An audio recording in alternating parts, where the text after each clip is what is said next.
I am here today to talk about licensure across the states and should you do that for your practice. So, as always, it depends. I think getting licensed in multiple states makes sense in a couple of situations. I'm going to tell you a story about this weekend. My husband is a psychologist, those of you that don't know that, and we're always dreaming and thinking and coming up with plans. And every time we go to New York City, we just fall in love with it over and over and over again. In fact, this picture above here is in New York City. We did our engagement photos there, and we just love New York. And we were dreaming of having a practice in New York, and maybe we would commute some way or open a group practice. We didn't have a full plan. Like I said, it was a dream.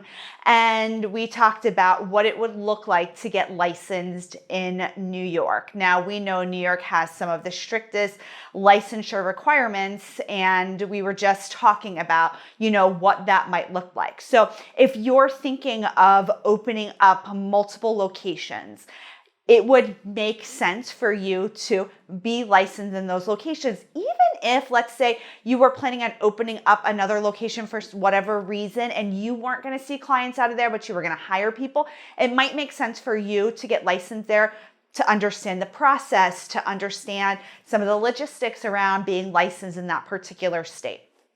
If you want to expand a virtual practice, right? You don't want to be limited to just your area. You really want to be able to practice across like many states, then it makes sense. If you're getting ready to move somewhere, or maybe you're from somewhere and you want to be able to practice in multiple locations, then that makes sense.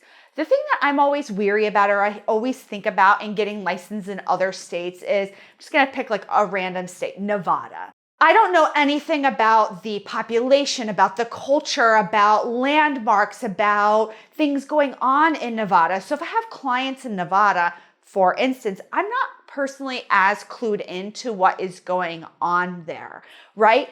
But if I was from Nevada, right, I grew up there, I spent time there, I went to college there, and then I opened up a virtual practice there, that makes more sense, right? So if somebody were to ask me my advice or my feedback on that, I would say build practices, get licensed, build virtual practices, build group practices, locations, and places that make sense for you, right? If you don't have any connection to other areas, not that you can't be an effective counselor, maybe you would want to then stay up on the news in other areas, stay up on the legislation going on for counselors in that area, stay up on other things that are going on so that you're aware of some of the issues maybe your clients are facing. So always go back to your business plan. Think about what your business model is, what your business plan is, and what your goals and your dreams are. I never want you to stop dreaming. If you're like, hey, one day, I want to be on the beaches of Hawaii all summer long or all winter long, right? Like you're from Connecticut and you're thinking about, tropical locations for winter, then do it, right? Dream it, make it happen, but make it make sense for your practice, right? Check out reimbursement rates or the private pay rates. Check out the competition. I think it's so important to check out these things before you say, yes, I'm just going to get licensed in this area. One thing I said to my husband when we were talking about New York City, I was like, yes, there's such opportunity, but I think there's a lot of competition there. And I've heard that time and time again about how much people are blogging there, or they're paying for AdWords, or they're paying for office space. Yes, the reimbursement rates are higher, but the office space is higher. The AdWords are more. You have to market more.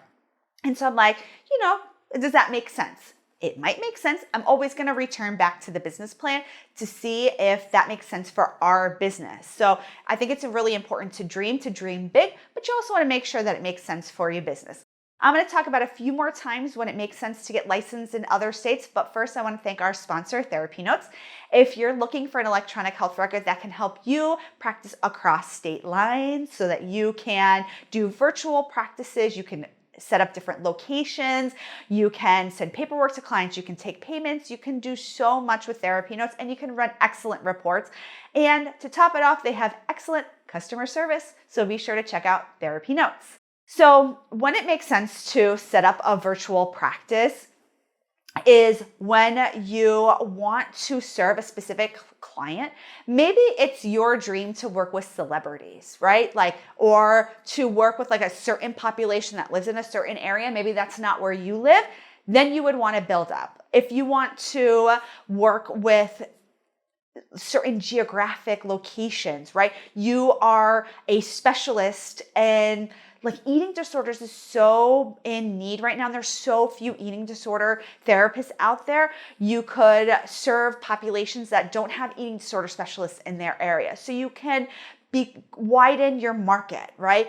And so do some market research in the areas that you're looking at. Don't just jump in, right? Don't say it's like, oh, it makes sense for me to move here and I'm going to, open a practice here and I'm going to have like dual licensure. I'm going to have all these license in different states, and then you really don't do anything with it, or you get licensed in Illinois and they're saturated and, it doesn't make sense, right?